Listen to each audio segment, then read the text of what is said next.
मुक्ताईनगर शहर व तालुक्यात मोठ्या प्रमाणात गुटखा तस्करी सुरू असून त्यावर वारंवार पोलीस प्रशासनातर्फे कारवाई होत आहे। इतकेच नव्हे तर नाशिक डीआयजी यांच्या पथकातर्फे सुद्धा मोठ्या प्रमाणात गुटखा तस्करीवर कारवाई होत असली तरी गुटखा तस्करी थांबण्याचे नाव घेत नाहीये। पुन्हा आमदार चंद्रकांत पाटील यांनी स्वतः गुटखा तस्करी करणारी 4 चाकी होंडा सिटी गाडी पकडली। या संदर्भात मुक्ताईनगर पोलिसात गुन्हा दाखल करण्यात आला आहे। मुक्ताईनगर तालुक्याला लागून असलेला मध्य प्रदेश हे राज्य असून मध्य प्रदेशातून महाराष्ट्रात गुटखा तस्करी मोठ्या प्रमाणात केली जात आहे।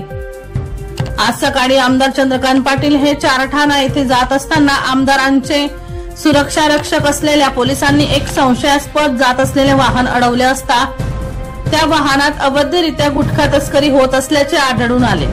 तेव्हा स्वतः आमदारांनी डीवायएसपी कार्यालय येथे गुटखा तस्करी करणारी होंडा सिटी गाडी क्रमांक MH02 BM 8425 पकडली।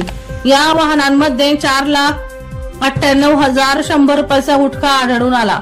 तसेच गाडीची किंमत एकूण 7,13,000 असा एकूण मुद्देमाल जमा करण्यात आला। सदरचे वाहन हे मध्य प्रदेशाकडून भुसावळ येथे जात असताना पकडण्यात आले। प्रकरणी गुन्हा दाखल करण्यात आला असून तपास पोलीस उपनिरीक्षक प्रदीप शेवाडे हे करीत आहेत।